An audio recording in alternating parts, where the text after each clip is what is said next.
बिस्मिल्लाहिर्रहमानिर्रहीम। डॉक्टर खुशबख्त इनाम के चैनल पे आपको खुशामदीद। मैं हूँ डॉक्टर खुशबख्त। आज जो टॉपिक हमारा है बहुत ही इंटरेस्टेड, इजी और डेली रूटीन लाइफ के लिहाज से इसकी information every lady and every person को होनी चाहिए। Let's start. आज का हमारा टॉपिक है फोलिक एसिड। फोलिक एसिड का नाम तो आपने सुना ही है, लेकिन आज हम इस तरह एक्सप्लेन करेंगे कि आपको पता लग जाएगा कि फोलिक एसिड है क्या। Folic acid synthetic form of folate. Folate की एक सिंथेटिक फॉर्म है, फोलेट से बनी हुई एक फॉर्म है फोलिक एसिड। फोलेट अब क्या है? Naturally occurring vitamin B. Vitamin कुदरती तौर पर पाया जाने वाला विटामिन बी है। मीन्स के फोलिक एसिड हमारे पास क्या है? विटामिन बी है। क्यों? क्योंकि ये फोलेट से बना है। फोलेट खुद क्या है? विटामिन बी है। फोलेट को हम विटामिन B9 भी कहते हैं। और आगे पास ये जो फोलेट है या हम फोलिक एसिड जिसे कह रहे हैं, ये इंटरचेंजेबल वर्ड्स हैं जिसको हम एक को दूसरे में चेंज कर सकते हैं। अब विटामिन बी जो है हमारे पास वो वाटर सॉल्युबल विटामिन है, ये पानी में हल होने वाला विटामिन है। विटामिन बी और विटामिन सी जो है ये दोनों विटामिन वाटर में सॉल्युबल होते हैं, बाकी आपके पास फैट सॉल्युबल है। अगर हम इन सबको देखें, फोलिक एसिड को समराइज करना चाहें, उसकी एक डेफिनेशन समराइज करें, वो हमारे पास है folic acid is synthetic water soluble vitamin. यानी कि जो हमने इसको बनाया है सिंथेटिक है, फोलेट से सिंथेसाइज किया है और वाटर में हल होता है विटामिन। अब हमारे पास हम विटामिन B9 जो है हमारे पास इसकी मुख्तलिफ फॉर्म्स हैं जो हम देखते हैं। हमारे पास विटामिन B9 की form folic acid, dihydrofolate, tetrahydrofolate, 5,10 methylene tetrahydrofolate, 5 methyl tetrahydrofolate, ये सब की सब विटामिन B9 की हालतें। जिसमें से एक्टिव फॉर्म कौन सी है, इनएक्टिव फॉर्म कौन सी, ये आपस में कैसे कन्वर्ट होते हैं, ये एक तरतीब से आपके पास लिखा हुआ है। फोलिक एसिड आपके पास इनएक्टिव फॉर्म है। अगर हम ये लेते हैं folic acid as a supplement के तौर पर लेते हैं तो आपके पास ये इनएक्टिव फॉर्म है। इसको एक्टिव होने के लिए, बॉडी में एब्जॉर्ब होने के लिए, ब्लड स्ट्रीम में आने के लिए इसको एक्टिव फॉर्म में कन्वर्ट होना पड़ेगा। मिथाइल फोलिएट तक इसको आना पड़ेगा। मिथाइल फोलिएट तक आएगा हमारी बॉडी में कन्वेयन के थ्रू, फिर हमारी बॉडी में ये जो है आपके पास डाइजेस्टिव सिस्टम से ब्लड में आएगा एक्टिव फॉर्म। ठीक है, ये हमारी गट वगैरह है, ये डाइजेस्टिव सिस्टम गट से ब्लड में एंटर होने के लिए फोलिक एसिड को एक्टिव फॉर्म चाहिए।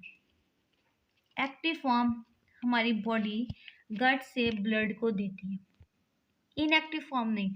अगर वो टैबलेट जो जिसमें ओनली फोलिक एसिड है उसको हमारी बॉडी में एब्जॉर्ब होने के लिए इन तमाम प्रोसेस के थ्रू से गुजरना पड़ेगा। अगर हम ऐसी टैबलेट लेते हैं जो डायरेक्ट जिसमें फोलिक एसिड एक्टिव फॉर्म में है, एल मिथाइल फोलेट की फॉर्म में है, ये मिथाइल फोलेट की फॉर्म में है, तो वो जल्दी से एब्जॉर्ब हो जाएंगे। उसका इफेक्ट आएगा वो हमारे पास बेटर तरीके से और ईजी और जल्दी तरीके से हमारे पास आएगा।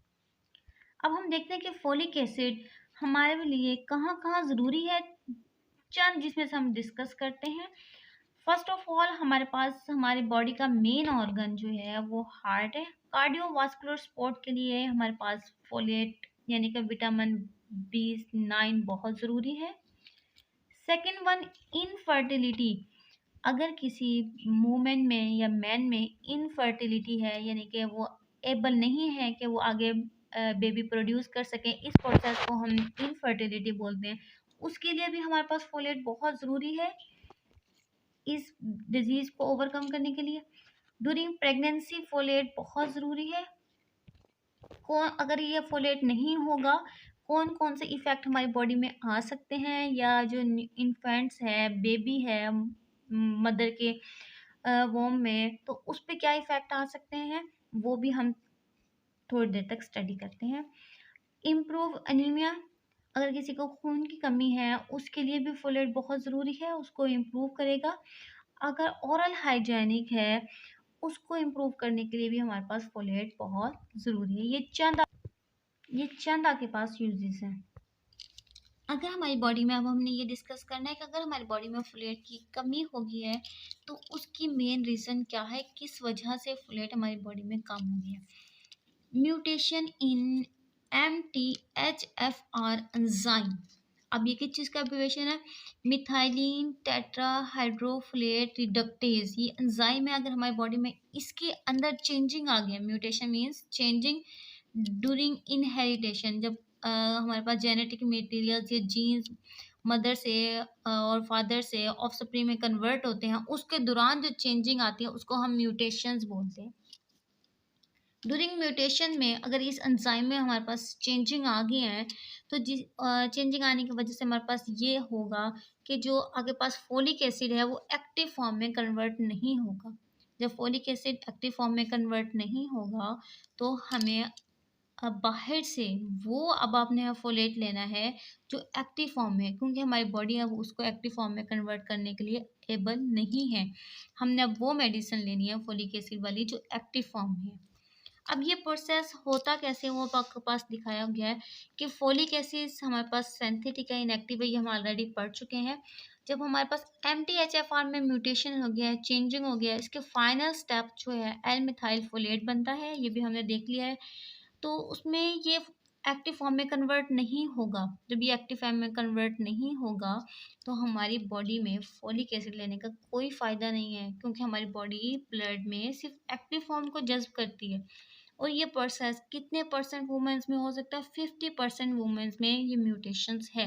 मीन्स कि हम अगर फोलिक एसिड वाली टैबलेट ले रहे हैं, ओनली इसमें फोलिक एसिड है, हो सकता है 50% वुमेन में उसका इफेक्ट ना आए, उनमें ये चेंजिंग हो, म्यूटेशन हो। हमने अब यहाँ तक देखा है कि फोलेट की डेफिशिएंसी की मेन वजह क्या है। अब हमने देखना है कि फोलेट डेफिशिएंसी अगर हमारी बॉडी में हो गई है उसके रिस्क फैक्टर्स क्या, साइड इफ़ेक्ट्स आ सकते हैं। फर्स्ट हम देख रहे हैं कि हमारे पास CVD कार्डियोवास्कुलर डिजीज़ के चांसेस हैं अगर हमारे पास फोलेट की डेफिशिएंसी हो गई है। यानी कि फोलेट डेफिशिएंसी क्यों हुई है वो हमने देखा है कि मेन फैक्टर्स जो है MTHFR म्यूटेशन की वजह से। जब इसके अंदर म्यूटेशन हो जाती है इस एंजाइम में, हमारे पास हाइपर होमोसिस्टिनीमिया हो जाता है। मीन्स हमारे पास होमोसिस्टीन एक अमाइनो एसिड है, उसकी क्वांटिटी हमारी बॉडी में बढ़ जाती है।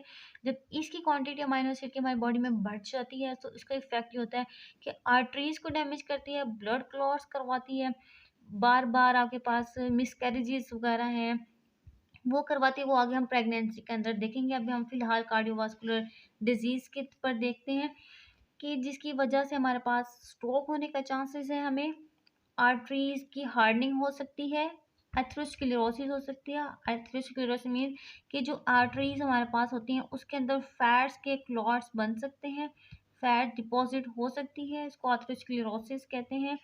इसकी वजह से हमारे पास क्या हो सकता है कि एंड स्टेज रीनल डिजीज़, यानी कि किडनी को भी साथ में, वो हार्ट इफेक्ट हुआ है तो ऑलरेडी किडनी भी इफेक्ट होगी, किडनी भी इफेक्ट हो सकती है अप टू 15%।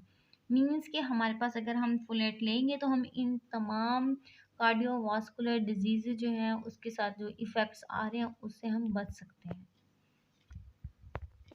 सेकेंड हम देखते हैं फोलेट की डेफिशिएंसी से इनफर्टिलिटी काज होती है।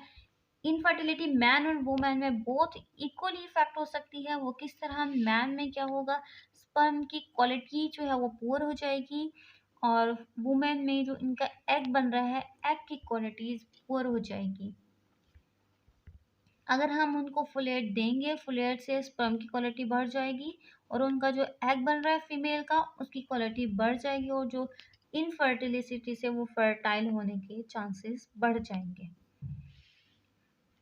अगर आपके पास इनफर्टिलिटी है, फोलेट की डेफिशिएंसी, कितने परसेंट आपके पास स्पर्म की एबनॉर्मलिटीज काज हो सकती है, वो आपके पास है 30% एबनॉर्मलिटीज काज हो सकती है फोलेट की डेफिशिएंसी की वजह से।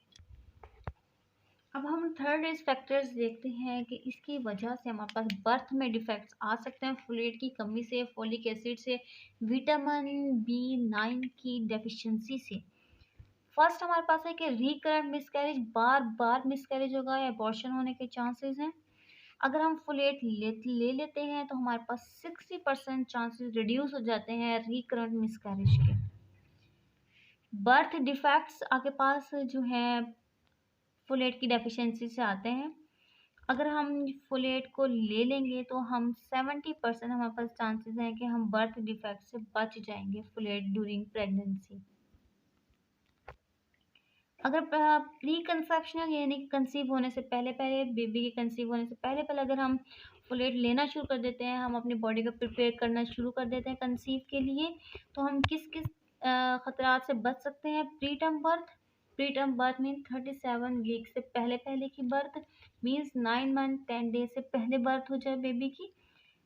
एनटीडीएस है न्यूरल ट्यूब डिफेक्ट से, हमारी न्यूरॉन जो है बेबी जो बन रहा होता है उसकी न्यूरॉन में डिफेक्ट आ जाता है, स्पाइन जो है बाहर आ जाए, स्पाइना बाइफिडा या स्पाइना बाइफिडा ओकल्टा, तो उसके चांसेस हो जाते हैं। अगर हम फोलेट लेंगे तो उसके चांसेस कम हो जाएंगे।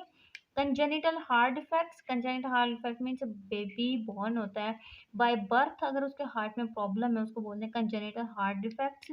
अगर हम फोलेट लेंगे तो हम कंजेनिटल हार्ट डिफेक्ट से भी बच सकते हैं और अपने बेबी को बचा सकते हैं। हमारे पास नेक्स्ट रिस्क फैक्टर है इसकी फोलेट की डेफिशिएंसी का, it cause anaemia. Anaemia means deficiency of red blood cells. Red blood cells की जो क्वांटिटी है वो आपके पास कम हो जाएगी। अगर हम फोलेट लेंगे तो इसकी वजह से हमारे पास रेड ब्लड सेल की क्वांटिटी बढ़ जाएगी।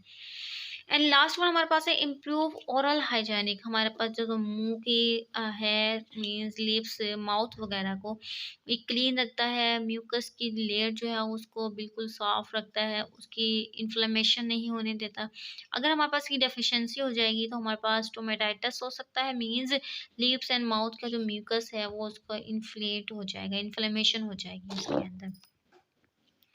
अब हमारा ये फ्लूइड का टॉपिक यहाँ एंड होता है।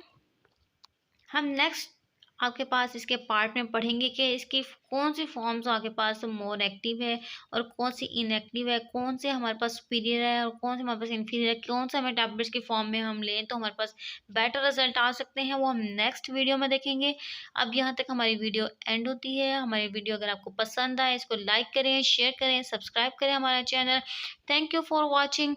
अल्लाह हाफिज़।